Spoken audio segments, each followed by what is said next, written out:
Welcome to today's LinkedIn Live discussion brought to you by Optiv, the cyber advisory and solutions leader. We host these sessions because we really want to hear from the audience. So we encourage you to please put any of your questions that you've got in the chat.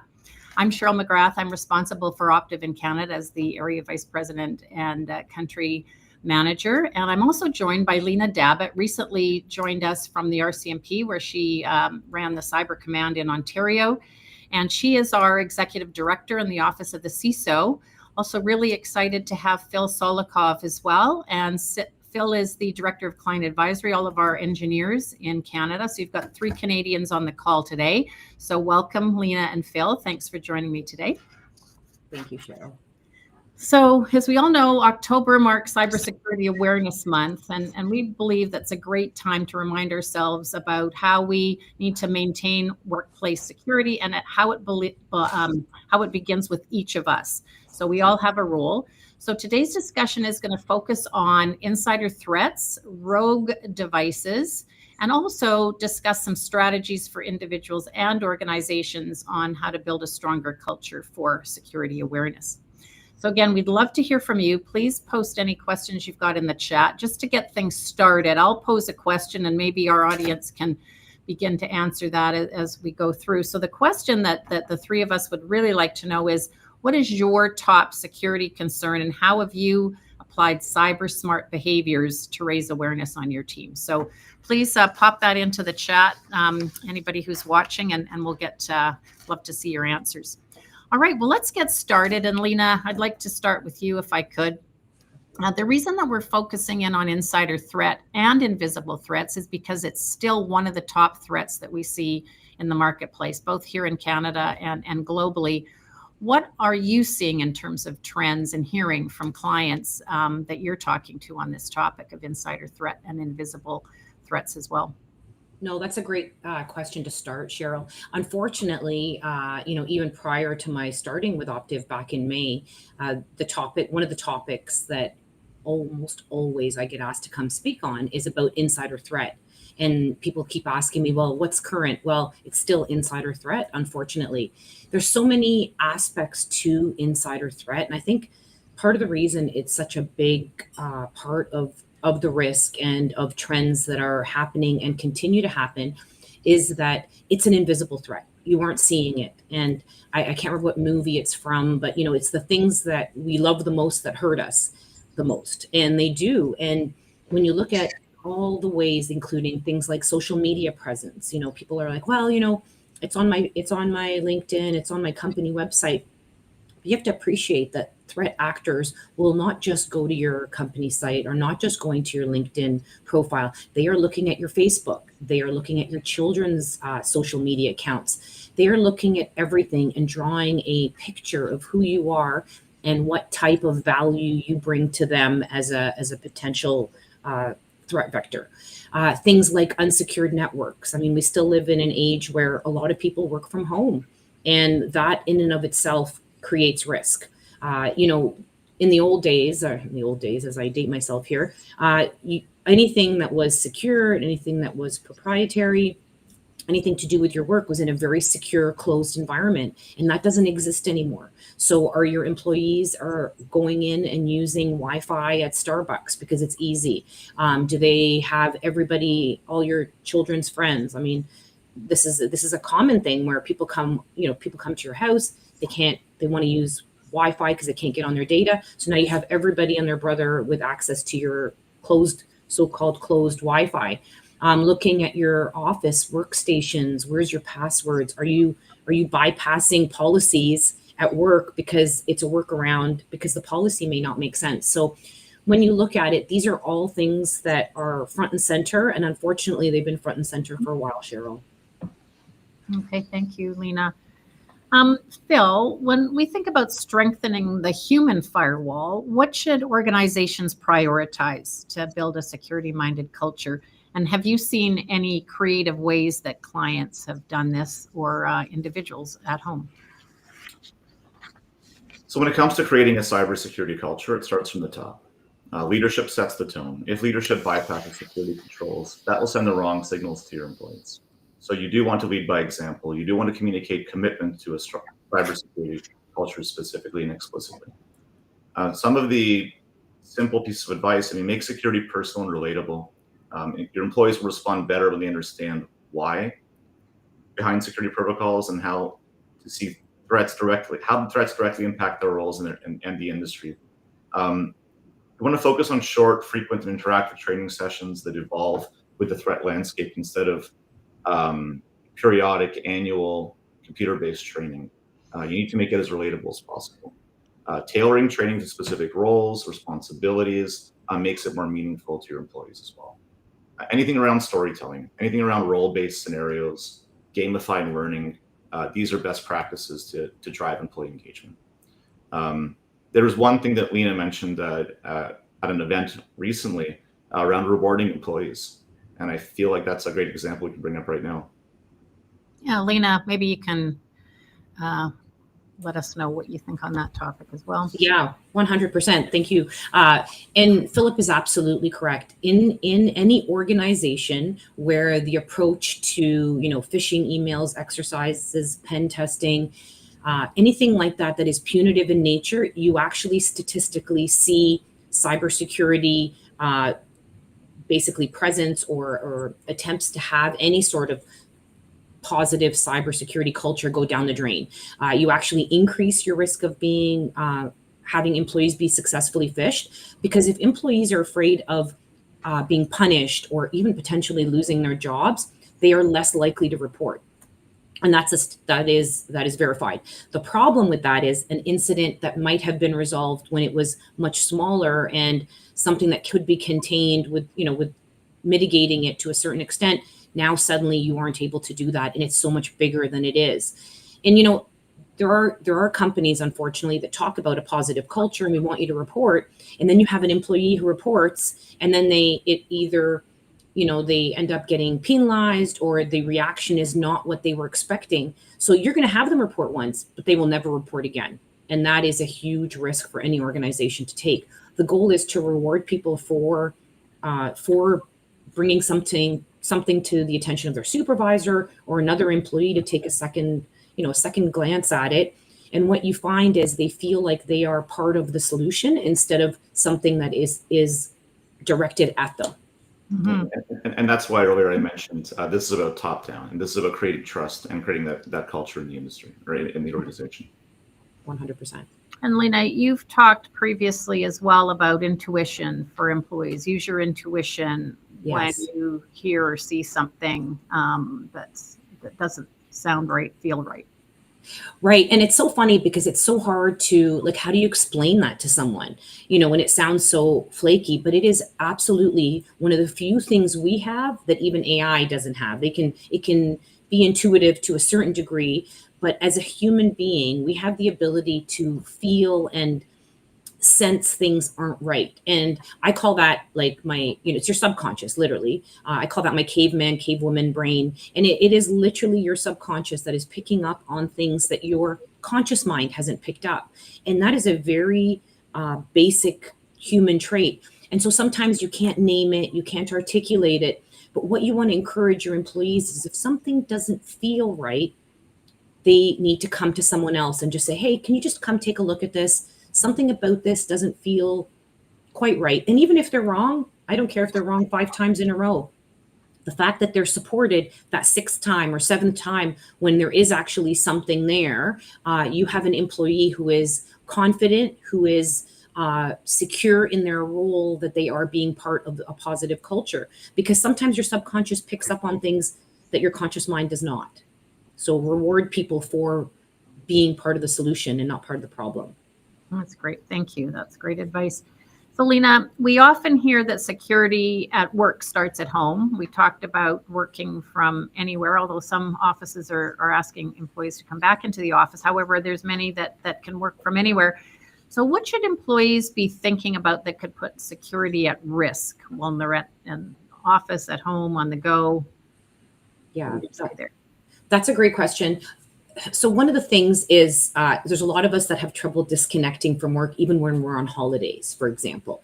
And so we take our work devices with us. So does your organization have policies in place around travel? Does your organization look at what rules are, what you can take, what you can't take, what you can share? Because unfortunately, we live in a global environment where, depending on where you travel to, you actually put not just yourself at risk, but your organization at risk by traveling with your work devices.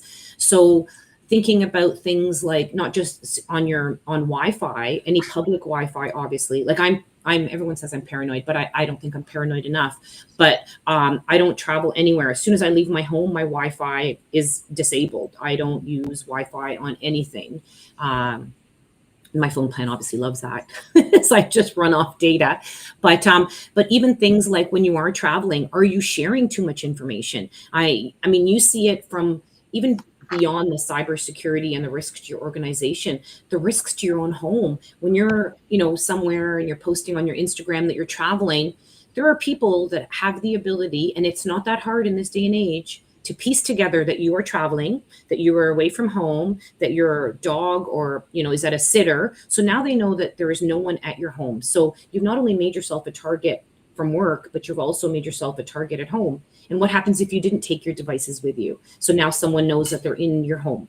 So thinking about things like that. Also habits at home, talking to your family about oversharing.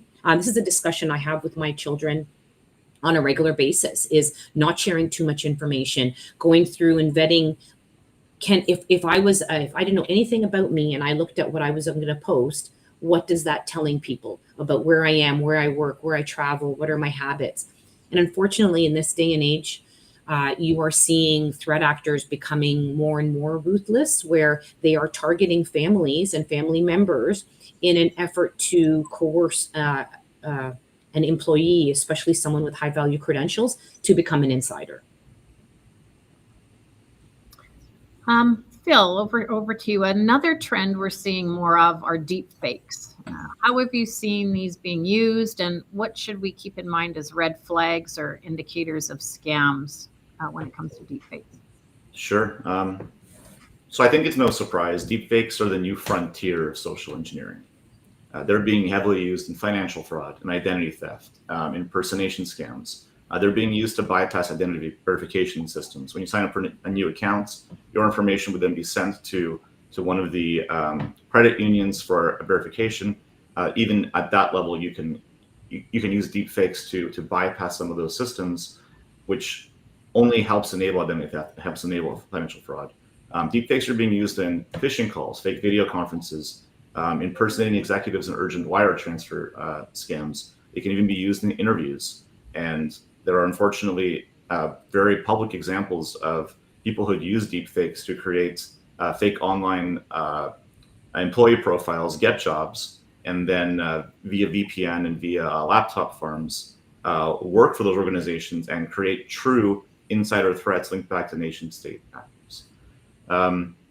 I would say red flags include unusual urgency, glitches in audio, glitches in video, requests that bypass normal processes. There are many red flags to pick up on. Even something as simple as the background is glitching way too much. The person is not turning their head to the side. There are a whole bunch of things that you can kind of see in deepfakes that actually are relatively obvious, but in a moment of crisis, in a moment of urgency, they're very hard to see, and that becomes the problem. I think that the general advice here is have a healthy dose of skepticism, like anything. Trust but verify. That's more important than ever. Exactly. What about tools, Phil? You talked about some of the techniques, and any tools that companies and individuals can think about to help detect deep fakes more effectively? Yep. I mean, without naming specific names and tools, there are AI-based detection tools available in the market today. They're advancing quickly. It's a cat and mouse game, obviously. Some will scan for irregular facial movements, lighting mismatches, audio anomalies. One of the human techniques that one of our partners has recently told us, to try to work out with or to ask of some of our interviewees is, ask the person to turn around. The deep fakes today are having a hard time faking the back of a head. That's a funny one, and I'm sure that it's not going to last for very long. But at the moment, it seems to be a technique. Multi-factor authentication is an extremely strong technique and tool that you can use to stop a deep fake attack or impersonation event from happening. You can ask them to authenticate in a different way over the phone. There are awareness tools that you can deploy in your organization to teach your employees how to spot a lot of these manipulation cues as well. Tools can be helpful. Techniques right now are more very practical, and ultimately this is about educating your team. Everyone must be an active participant. I'll make one quick example. This is not necessarily a deep fake, but I mean, I've had people interview at Optiv, and they were absolutely reading AI responses. We could easily tell. And we if we weren't thinking about it, we would have said, wow, this person can answer every question on earth amazingly. But then the more I thought about it, the more I thought, nobody can know everything on every topic with such good structure. And anyways, it was a good example of trust but verify. And I want to make a note for families. Deep fakes are particularly scary in terms of how they can affect your family. Getting an urgent phone call from your child or from a family member saying, I'm in trouble, I need money, please send it. That's terrifying to a lot of us. One of the most practical things we can do is probably creating a safe word with our family. So if somebody does call you over the phone or sends you a video or a video chat, you can ask them, what is our safe word? If they don't get the safe word right, you immediately know it's a deep fake. You immediately know to hang up the phone. Thank you, Phil. Lena, you spend a lot of time talking to security leaders, to boards of directors, to be considering or implementing when it comes to security training that, something that would apply to all organizations, regardless of vertical or size or, industry. What would you recommend? Yeah. So I would say the first thing is it can't be static. So, you might have a great, way to do, cybersecurity training and awareness, and it works so great. So you're like, if it's working, why change it? If it isn't broke, why fix it? But if you are still in this space, you will get left behind because it evolves. The threat actors evolve at an alarming pace. And if we aren't constantly evolving along with them, we're going to get left behind.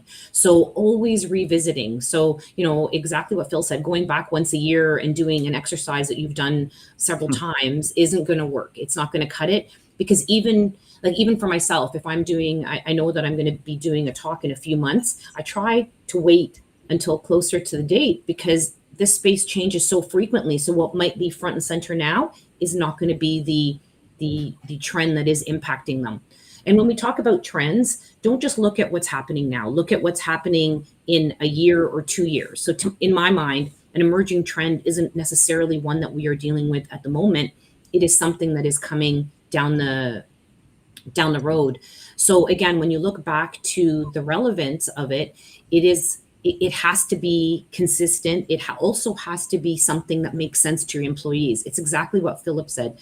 It can't be, my security training starts with everybody below me. I've talked to industry leaders and cybersecurity leaders who are just completely want to throw their hands in the air and say, I'm trying to help my company, but, they believe that cybersecurity training starts with everybody that works below them. Yet when you look at it, it's your C-suite and board that are getting successfully phished, and in some instances, multiple times.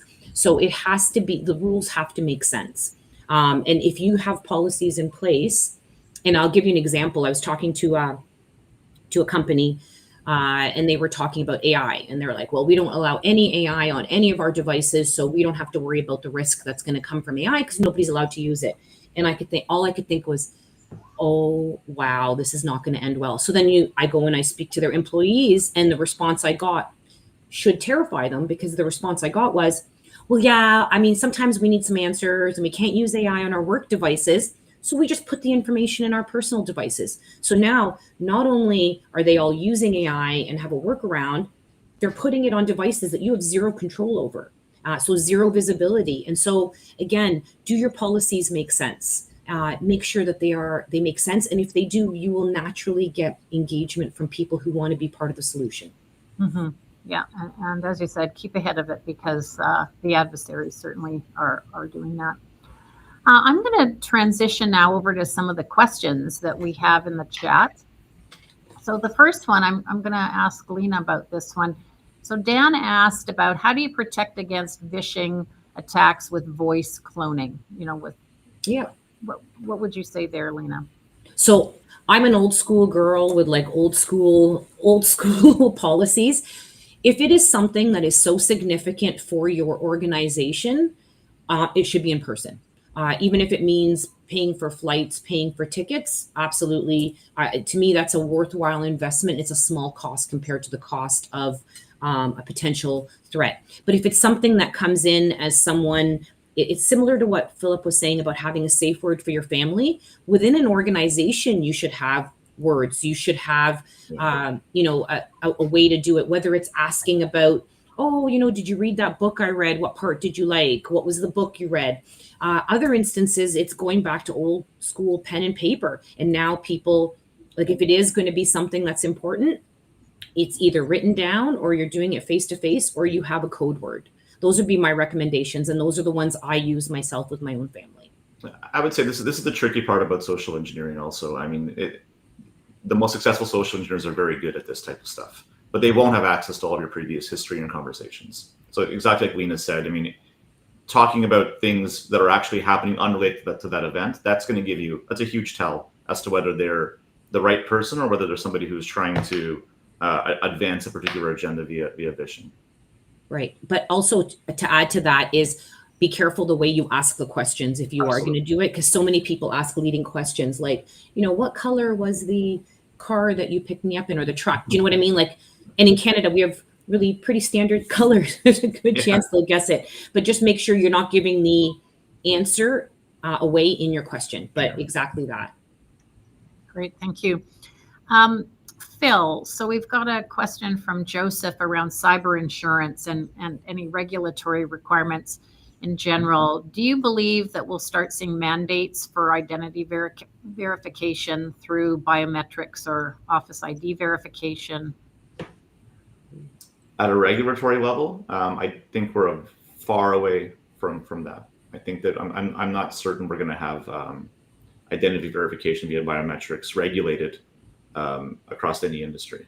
Are these best practices for passwordless authentication of certain organizations with certain end customer access methods? Probably. There are probably really great ways to do that and solve problems of scale where you have millions and millions of identities accessing the system. Combining passwordless authentication methods with biometrics with identity verification firms probably does make sense, and there's a reason why certain financial institutions are using those types of methods today. Nothing is foolproof. Firms like Optiv and others, we get paid to break those. We get paid to actually work with those clients of ours and break through those identification chains.